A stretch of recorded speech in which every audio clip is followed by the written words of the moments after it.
Welcome to Uncaged, a show that celebrates thought leadership from today's top business leaders. The program provides a voice to amazing executives from around the globe who are shaping the world of business today and mapping the path to the commerce of tomorrow. And today we're speaking with Scott Cohen. Hey, Scott, how are you? Hey, man, good and you? I'm well. I'm excited to talk about a topic that is very near and dear to my heart. Actually, I worked on a PhD in this area, so really? I'm very excited to get into it. Scott is the Chief Executive Officer of Jaxon. Jaxon is an AI training platform that autonomously labels raw data for custom domain-specific deep learning models supported by techniques such as weak supervision, transfer learning, and unsupervised data augmentation. For those in the machine learning space, we probably can untangle that, but I'm sure we'll go into more detail about that in a minute. But before we get there, Scott, why don't we hear a little bit about your career and how you've gotten to Jaxon? Sure. All right. So I'll go back to the beginning. I was at the tail end of my studies, and I had an aha moment where this is now 20 plus years ago, and this was novel, where I wanted to marry together digital cameras, which were relatively new on the scene, with wireless technology. So data networks in general were at their infancy, and nothing existed yet. There were no such things as camera phones, and none of the cameras on the market allowed you to export the data and have it sent up through any type of wireless communication link. So I decided to create it, and I worked on it for a couple of years, created a prototype, found myself at MIT finishing up a graduate degree, and by happenstance was above the police department, and decided to walk in there one day and said, hey, how do you guys get images back from the field or out to the field in a wanted or missing situation? And they handed me the sheet of paper that they had a copy of a fax of a picture that they handed out at roll call. And so this is now 2002, and I knew there was a better way. This was also right after the dot bomb, where consumers weren't the right target, or at least that was not in vogue anymore. So I focused on law enforcement for a number of years, came out with one of the first in the industry to be able to send images to and from the field. It morphed into all data to and from the field, and then interoperability of data across jurisdictions. This is an initiative that we worked with Raytheon on in so far as Homeland Security is concerned, the Urban Area Security Initiative, where they wanted to tie together cities with the neighboring towns so that there could be more collaboration during emergency events, or for detective work, or for command and control in general. So I did that for a while in the again, in the guise of interoperability of data. So getting one records management system to munge with the neighboring towns, the dispatch systems to be able to coordinate. And that was really our first, I say our, because I've been doing this with a team. This is our fourth company together. And I'm talking about Jaxon now.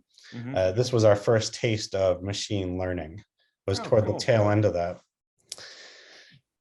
So the first, 8 years of my career were mostly focused on mobility, and then this interoperability, and then the machine learning came into play about a little over a decade ago.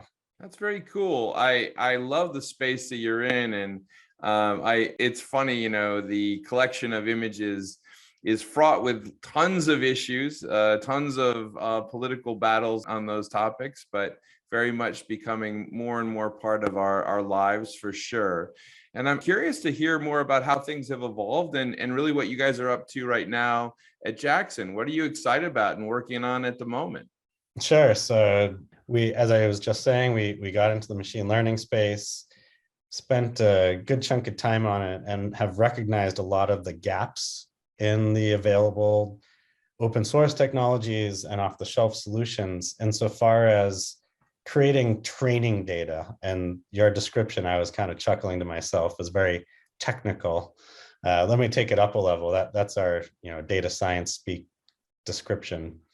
In general, AI today is not really the AI that you see in movies. It's not something that's able to learn on its own. It trains on data. It trains on data that's been curated by humans, or what's called labeled data. Mhm. So the data has gone through some type of process where it is representative of a certain category. And then the machine learning models are able to recognize, oh, that means this or that means that, when it sees it in the wild or in a production setting. So we have created a system that automates as much of this process as possible, as opposed to having teams of humans take months to label data. Now it can be done in a fraction of that time. That's great. I know that really kind of teaching models is certainly where we are. And the hope is obviously always to make that process as easy as possible. I mean, put that work that you guys are doing at Jaxon in context for me on what you're seeing in the broader marketplace today and the exciting impact that some of this stuff might have. Yeah, well, you actually just said it perfectly. It's all about training the models, not creating new models altogether. That was the big divide up until the past few years. But now, thanks to large companies and academia, there's plenty of neural networks that you can just grab, and they're pretty good. And so the real rub is to get the right data specific to a problem that needs to be solved so that you can train these models appropriately. Yeah. Yeah, and it's really interesting. I remember reading a ton of articles about the databases from Stanford and Duke that were used to train a lot of systems on, with image recognition. And that led to probably, a cause and effect that no one really predicted, which was, well, you have a bunch of kind of relatively wealthy white people going to coffee shops that are getting filmed, and they become the core of the database, right? Right. And then it creates DE&I diversity issues. And that I think is always the tricky thing with the training, because the training really requires a much broader philosophy. Yeah, that's right. And you're touching on a very hot topic around bias. And the training data is what's used, and that can create this bias. So it's really all about balancing the data and have it representative of the real world. There are also a number of new tricks and techniques that have come out that can automate the process. There's no human supervision needed, but can create synthetic data. And that's another big craze in the industry today, is around, instead of waiting for humans to label data, instead of labeling real data, why don't we create synthetic data? So I'm really curious about how you're going to answer this next question, because being someone who played around with a lot of this data, and we actually use we do a lot of work with OpenAI and GPT-3. What are the biggest challenges that you're facing in the industry today? My biggest challenge actually is information security, because the way we've designed Jaxon, unlike GPT-3, where it's in the cloud, and if you're going to bring data to it, it's going to be non-sensitive data. Our customers have sensitive data, and they don't want to let it leave their firewalls. And they don't want third-party software systems getting into their environment and touching their data without all the approvals and controls. Yeah. And sometimes it requires sanitation of the data, where you're obscuring certain entities within the data sets. That honestly is the biggest challenge to productivity, is that there's so many controls that it takes too long to get the approvals to get something like an AI model into production. I'm not just talking about Jaxon. I'm talking about what data scientists struggle with Um, Beyond that, certainly data science in general, Mm-hmm. I'm seeing as a very isolated group within a company. So I've watched this emerge over the past 5+ years, where companies recognize that AI is a thing and they need to do it. So they put together a data science team, and then the data science teams prove themselves. Yeah. And so all the business units are now dumping requests on them, but it's a one-way communication. Build me a model that does this or that. And so I'm hot on this notion of collaboration across Yeah. business units and the data scientists that are No, actually. I think that's such a great point that you're raising. One of the things when I did my research, I was focused on the advertising industry and how machine learning was starting to be applied from a marketing perspective. And one of the things that clearly was the case, 2 years ago, 3 years ago, was that there was not much thought of how this technology should change the structure of an organization. And what I mean by that is, what do you do in a world where a lot of the basic tasks of sorting images, editing images suddenly are gone? And those would have been kind of almost like training exercises for junior people, right? How do you start to evolve your organizational structure? And what you talk about in that kind of isolation, it's related to that. It's related to companies knowing that they need to play around with this space. They know that it's the future, but they're struggling to figure out how to weave it into a new business model. Right. Yeah, and it's a Yeah. really interesting challenge. I joke that the executives have a PowerPoint education on AI. Yes. So they know just enough to be dangerous, but they don't understand what it really takes to bring it into, every corner of an organization. Yeah. It can't just rely on a central data science team. Well, let's shift gears a little bit then and talk about maybe what this technology means to and for leadership. What do you think is really the most important part of being a leader today in a world where we have machine learning changing everything? Yeah, so the pesky humans aren't going away, right? So we want to empower them.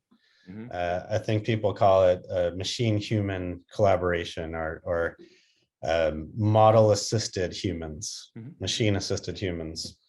And so how can you bring this into, again, as I just mentioned, every corner?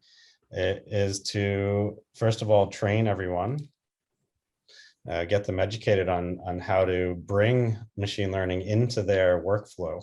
I think that's really the key, is let the machines do the mundane automated tasks and keep the humans in place to look over the shoulders of the machine and make sure it's going in the right direction. It's not biased. It's not going off course. It's not making mistakes. Yeah. Yeah, it's trying to find that nice balance today, because there's certainly tremendous ways that all tasks can benefit from applying this. I was curious about your answer with the difficulties, because and it may not be a difficulty that you guys face, but I often struggle even today, or actually not even today, with the fact that a lot of the data that's even in large databases is flawed in some form or fashion, or incomplete in some form or fashion.